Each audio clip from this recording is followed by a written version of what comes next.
Hello students, in last video we have seen the fourth lesson topic first, the concept of evolution. We have seen up to this line.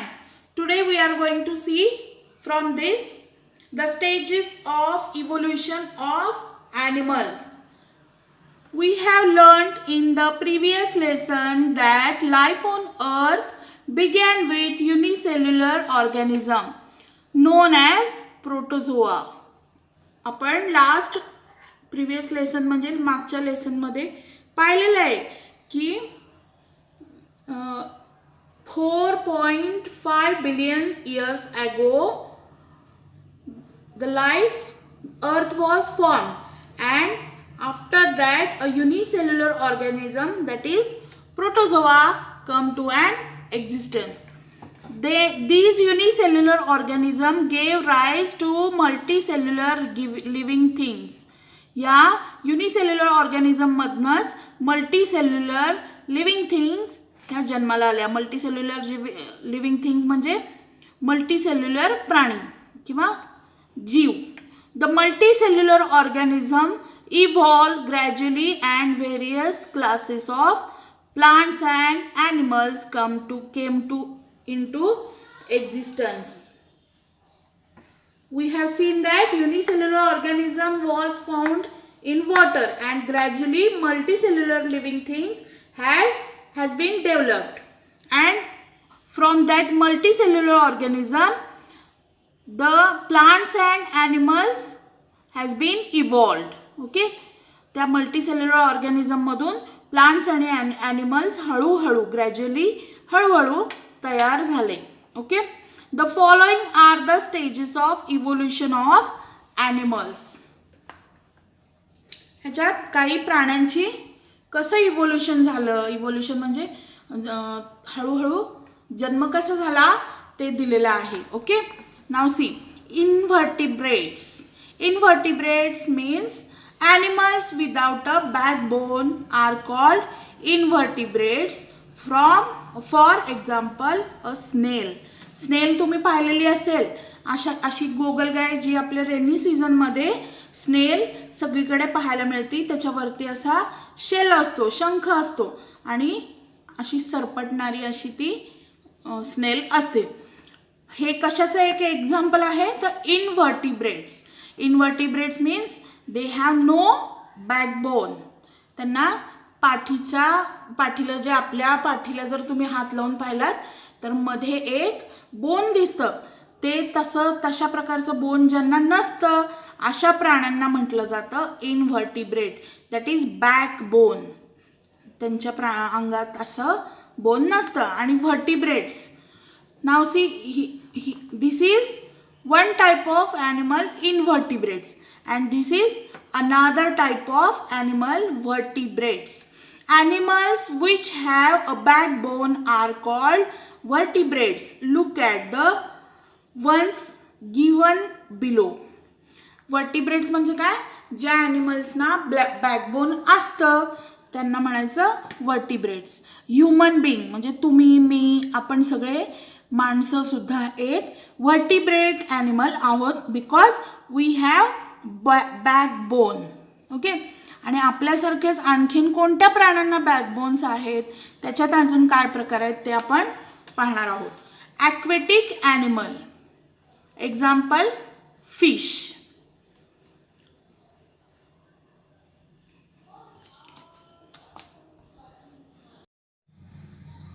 This is the example of aquatic animal. Aquatic animals means they live in water. These all are animals which who can live in water. And fish is the well-known example of aquatic animal. Amphibian, animals which live in water and also on land. For example, a frog. This is amphibian.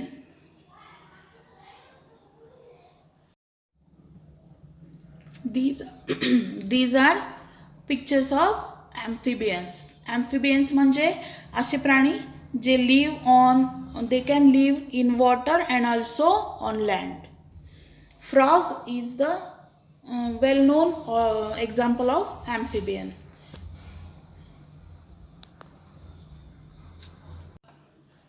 Birds हा सुद्धा वर्टिब्रेट्सचा एक प्रकार आहे because they have backbone. Reptiles, animals which crawl, for example a snake. Animal which crawl is called reptile, for example snake. This is the picture of reptiles. See, snake is the most known example of reptile. Snake, crocodile, this is tortoise or turtle, and this is lizard. All these are reptiles. सरपटणारे प्राणी ज्यांना जमिनीवर ते सरपटतात त्याला म्हणायचं reptiles. Mammals, example cow. It is mammal. Now see what is mammal. Mammals are the most evolved animal among vertebrates.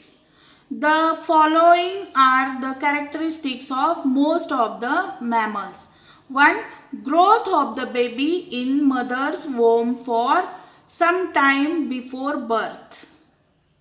Second, the baby is fed on the mother's milk for some time after birth. Here is mammals चे काही इथे characteristics दिलेले आहेत. Here are some characteristics of mammals. Cow is the big example. You all have seen cow. Okay, cow is the big example of mammals. Cow काय करते इथं काय दिले पहिलं characteristics growth of the baby in mother's womb for some time before birth. काऊचं तुम्ही पाहिलंय का काऊ किंवा बफेलो हे त्याच्या बाळाला त्याच्या पोटामध्ये वोम म्हणजे पोटातला एक भाग असतो पोटात वाढवते त्याला म्हणायचं baby in mother's womb for some time. काही प्रत्येक प्राण्याचे काळ वेगळा वेगळा असतो काही त्यांच्या वेळानुसार बाळाला पोटात वाढवतात आणि नंतर पूर्ण वाढ झाल्यानंतर बाळ बाहेर येतं त्याला म्हणायचं मॅमल्स. असे करणारे जे प्राणी असतात. आणि दुसरा प्रकार कोणता असतो तर ते एग्स देणारे जे एग देतात आणि एगमधून त्यांचं बाळ बाहेर येतं त्याला मॅमल्स म्हटलं जात नाही. म्हणजे बर्ड्स असतात काही सरपटणारे प्राणी जसं साप पाल हे सरडा हे प्राणी आहेत म्हणजे lizard birds and some snakes they lay eggs. ते अंडी घालतात आणि अंड्यातून त्यांचे बाळ बाहेर येतात किंवा पिल्लं बाहेर येतात. तसं मॅमल्स हे पोटात बाळाला वाढवतात आणि त्यातून त्यांचं यंग वन बाहेर येतं. Okay, the baby is fed on the mother's milk for some time after birth. जन्म झाल्यानंतर मॅमल्सचं जे काही असतं पिल्लू बाळ म्हणता येईल ते आईच्या दुधावर मोठं होतं काही काळासाठी. Okay, this is characteristics of वैशिष्ट्य म्हणता येतील मॅमल्सची. Okay, the platypus and some species of anteater are exceptions to this. They are considered mammals because even though they lay eggs, they suckle their young ones.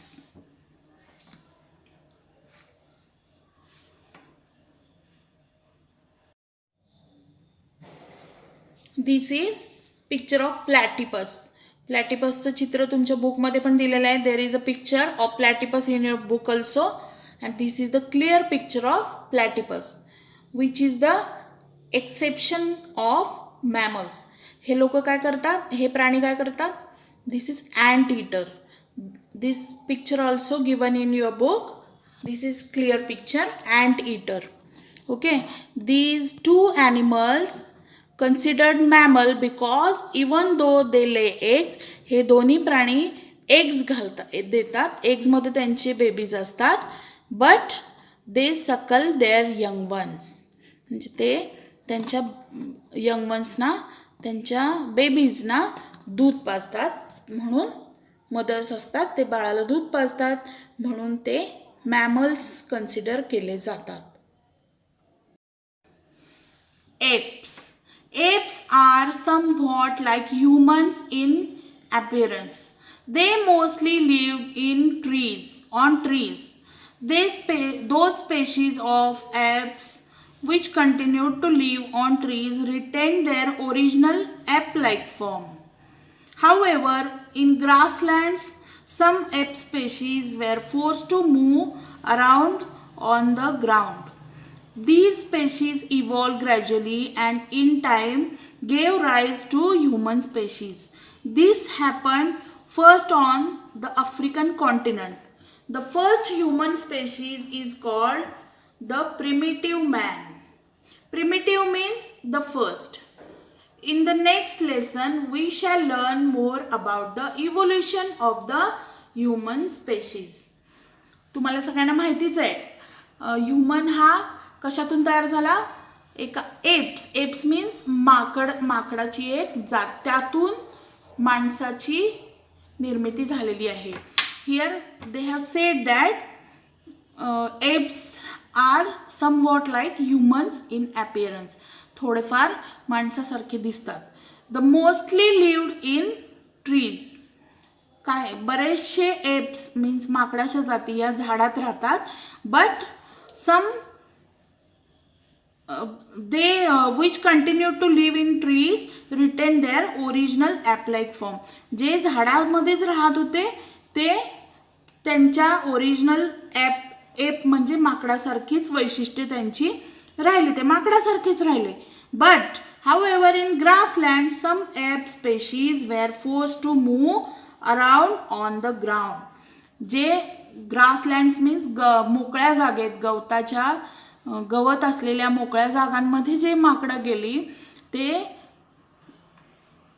त्यांनी काय केलं, त्यांना जेवणासाठी, खाण्यापिण्यासाठी फिरावं लागलं. So they gradually in time gave rise to human species. त्यांच्यामध्ये हळूहळू प्रगती होत गेली आणि ह्युमन स्पेशीज म्हणजे मानवजात ही तयार झाली. Gradually evolve in human species. This happen first in Africa. माणूस पहिला कुठे तयार झाला? आफ्रिका कॉन्टिनेंटमध्ये. आफ्रिका नावाचा एक कॉन्टिनेंट आहे, तिथं तयार झाला. The first human species is called primitive man. पहिल्या माणसाला काय म्हटलं जातं? पहिला जो तयार झाली जात त्याला प्रिमिटिव्ह मॅन असं म्हटलं जातं. आता पुढच्या सगळ्या लेसनमध्ये आपण माकडातून माणूस कसा तयार झाला याविषयी अभ्यास करणार आहोत.